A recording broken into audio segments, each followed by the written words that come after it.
Donc Job a dit ma peau noircie et tombe. Qu'est-ce que ça montre? Ça montre que le prophète Job était noir. Ouais. Si je vais sur Google, je vais Google Job, je vais voir que des hommes blancs. Pourtant dans la Bible, il a dit qu'il est noir. La même chose pour Jésus. Jésus est un homme noir. Est-ce que tu savais ça, mon frère? Tu savais que Jésus est un homme noir? J'ai entendu parler. Tu en as entendu parler. Est-ce que tu as déjà entendu ça dans la Bible? Non. Je vais te montrer ça dans la Bible. Demande Révélation 1. Révélation 1.1. Quelle Bible?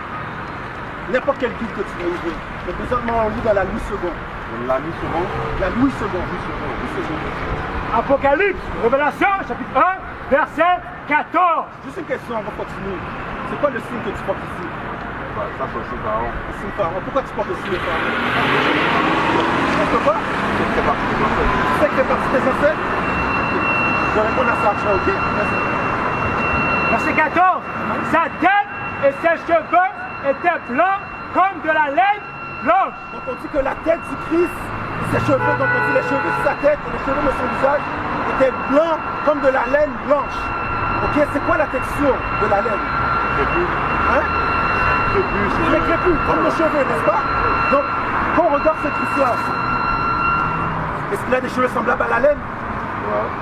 Ce Christ-là ici, Oh non. il n'a pas des cheveux semblables à la laine. Mais c'est l'image qu'on voit partout dans le monde. Continue. Comme de la neige. Hein, donc blanc comme de la neige, continue. Ses yeux étaient comme une flamme de feu. Parce que la prophétie dit ses ailes étaient rouges avec du vin. Continue. Ses pieds Maintenant, on va faire la description des pieds de Jésus. Vas-y. étaient semblables à de l'airain ardent. Ses pieds étaient semblables à de l'airain ardent. L'airain, c'est comme du cuivre ou du bronze. Quelle est la couleur du cuivre ou du bronze? Brun, c'est la même couleur que ta peau, mon frère. Vas-y, continue. Comme s'il eût été embrasé dans une fournaise. Alors, tu prends le bronze, tu le brûles dans une fournaise, il devient quelle couleur? Hein?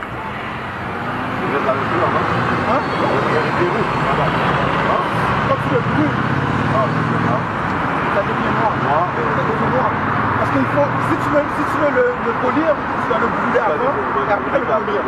Tu comprends? Alors quand on dit c'était quand la couleur du bronze, comme si ça a été mis dans une fournaise.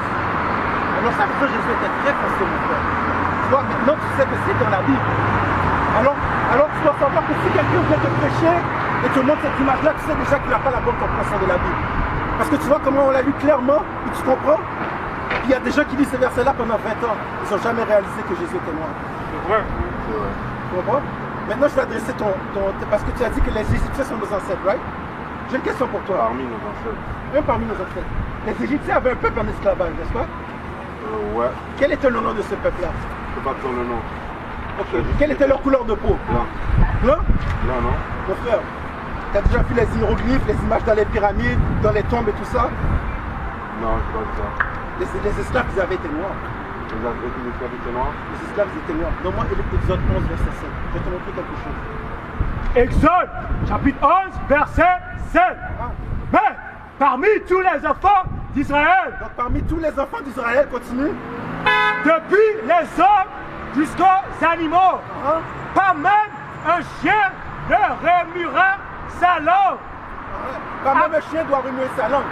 Parce que regarde, les Égyptiens, le peuple avant l'esclavage, on dit que c'était des juifs, n'est-ce pas? Ouais, mais voilà. On dit que c'était des juifs, right? Mais quand tu vas dans les pyramides, ils sont noirs ces gens-là. Les esclaves qui travaillent sont noirs et les Égyptiens sont noirs. Tu comprends qu'est-ce que je dis? Vas-y. Afin que vous sachiez quelle différence l'Éternel fait entre l'Égypte et Israël. Dieu met une différence entre Égypte et Israël. Pourquoi Dieu est obligé de mettre ça dans la Bible? C'est parce que les deux peuples ont une couleur de peau similaire. Ouais. Ils ont une couleur de peau similaire. Alors Dieu il dit maintenant je mets une différence entre Israël et les Égyptiens. Ce sont deux peuples complètement différents. Mais ils ont une couleur de peau similaire. Tu comprends? Donne-moi Exode comme Moïse mon ami, on l'a dit. Je vais te montrer. Dans la Bible, plusieurs fois dans la Bible, tu vois les Israélites qui sont confondus pour des Égyptiens. Mais nous ne sommes pas des Égyptiens, mon frère. Les Égyptiens sont tes oppresseurs des temps anciens. Okay? Aujourd'hui, tes oppresseurs sont les Blancs. C'est la même chose. Donc ce signe-là, c'est même pas un signe que tu devrais porter, mon frère. C'est du vrai or. Tu devrais aller le faire fondre et faire quelque chose d'autre avec, mon frère. Parce que ça n'a rien à voir avec ça, ça représente ton oppresseur. Hein? Exode, chapitre 2, verset 19. Elles répondirent, un Égyptien nous a délivrés de la main des bergers. Cette personne-là qui dit que c'est un Égyptien qui les a délivrés, c'était Moïse. Ces gens-là ont juste vu quelqu'un, ils ont dit, oh, c'est un Égyptien. Ok, parce qu'il ne faut pas oublier, Moïs était sorti d'Égypte. Ok, là il a fui l'Égypte pendant 40 ans. Maintenant ils voient quelqu'un, ils vont voir leur père, ils disent, hey, un Égyptien nous a délivrés. Mais cet Égyptien-là, c'était Moïse. Ils ont vu quelqu'un qui ressemblait à un Égyptien. Mais c'était pas un vrai Égyptien. Donne-moi Paul, Actes 21, Actes 21, je vais te montrer. Ça, mon frère, c'est une doctrine que les Blancs veulent que tu adoptes. Parce que tant que tu crois que tes ancêtres sont égyptiens, tu vas toujours rester au même niveau, mon frère. Ils ne font pas partie de tes ancêtres du tout, mon frère. Ils étaient noirs. Ils étaient noirs, mon frère, mais tous les peuples noirs ne sont pas pareils. Je t'ai montré que les Égyptiens et les Israélites sont déjà deux peuples complètement différents. Et je te montre encore plus. Comment ça? Chapitre 21, verset 37. Au moment d'être introduit dans la forteresse, Paul dit au tribun, m'est-il permis de te dire quelque chose? Donc quand on parle de l'apôtre Paul, encore une fois, tu vas sur Google, tu vas Google Paul, on va te montrer un homme blanc. Ouais, mais on va voir ce que la Bible dit, continue. Le tribun répondit, tu sais le grec? Tu n'es donc pas cet Égyptien, hein? Tu n'es donc pas quoi? Cet Égyptien. Tu n'es donc pas cet Égyptien, vas-y. Qui s'est révolté dernièrement. Donc, il a confondu Paul pour un Égyptien. Mais on va voir c'est quoi la vraie nationalité de Paul. Moi, Philippiens 3:5. Je vais te montrer la vraie nationalité de Paul. Ça, mon frère, c'est la confusion qu'il y a dans ce monde-là. Ok? Et on a un problème en tant que Noirs. Quand on voit quelqu'un de la peau foncée, on veut qu'ils soient tous avec nous. Mais mon frère, on n'est pas tous le même peuple. On n'est pas tous le même peuple. Tu savais, mon frère, que les Africains nous ont vendu en esclavage, la même couleur de peau que nous? Pourquoi? Parce qu'on n'était pas le même peuple qu'eux, mon frère. Ouais. C'est prophétisé dans la Bible aussi. Merci. Philippiens, chapitre 3, verset 5. Moi, circoncis le 8e jour. Ça, c'est Paul qui parle. Vas-y. De la race d'Israël. De la race de quoi? D'Israël. Donc Paul était un Israélite, il a été confondu pour un Égyptien. Ce qui te montre que les Égyptiens et les Israélites avaient une couleur de peau similaire. Okay, tu savais que Jésus avait été caché, les parents de Jésus ont été cachés en Égypte. Pourquoi? Pourquoi tu as été caché en Égypte pour fuir des Blancs?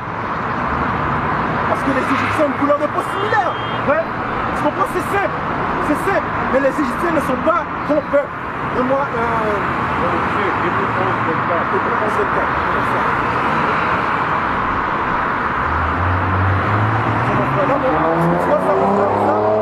c'est quelque chose que je veux te laisser. Toi, si tu l'enlèves maintenant, tu rendrais Dieu heureux. Non, mais mon frère, je ne peux pas te forcer, mais c'est ce que je te dis. Mais la parole veut dire que je rendrais Dieu heureux. Mes actions, c'est assez. C'est ce que la Bible dit, mon frère. Ça, c'est un objet, c'est éphémère. C'est éphémère. On va voir ça. Hébreux, chapitre 11, verset 24. C'est par la foi que Moïse, devenu grand, refusa d'être appelé fils de la fille de Pharaon. Parce que Moïse avait grandi dans la maison de Pharaon. Il a grandi comme le petit-fils de Pharaon. Moïse, quand il a appris qui il était, il a dit, je suis un Israélite, je ne suis pas un Égyptien. Il a refusé de marcher dans les doctrines des Égyptiens. La même chose, Moïse a fait ça. Quel exemple tu vas suivre? Est-ce que tu vas suivre l'exemple de Moïse? Continue, il y a d'autres exemples. Verset 25. Aimant mieux être maltraité avec le peuple de Dieu. Moïse était un prince en Égypte. Quand il a découvert sa nationalité, il a dit, tu sais quoi? J'aime mieux être opprimé avec mon peuple. Qu'est-ce qu'on appelle ça? On appelle ça, c'est quelqu'un qui reconnaît sa race. Il a reconnu sa race, il a dit, tu sais quoi? Je vais marcher avec mon peuple. Je vais te laisser toutes les richesses en arrière pour marcher avec mon peuple. Continue. Avec le peuple de Dieu, que d'avoir pour un temps la jouissance du péché. Pour avoir pour un temps la jouissance du péché. Parce que Moïse avait compris, oui, je vais peut-être être riche pendant ce temps-là, pendant que je vais être avec les Égyptiens, mais un temps va arriver où Dieu va m'enlever tout ça. Ok, et que je vais mourir et que c'est la fin pour moi. Moïse avait compris qu'il y a quelque chose de plus grand qui l'attendait que ça. C'est pour ça qu'il a dit, je vais délaisser toutes ces coutumes-là pour suivre les coutumes de Dieu. Donne-moi Habakkuk 2 maintenant. You know what I want, right? Habakkuk 2.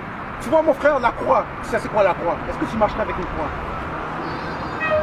Ouais, mais marcher vraiment, c'est ce qui est... Comment tu veux? Mon cher, en savant que la croix représente ça, tu marcherais avec la croix encore sur toi? Ouais. Tu marcherais avec la croix sur toi. Donc mon frère, tu es un frère rebelle alors. Pourquoi tu marcherais avec le Dieu de ton autre frère? Voilà.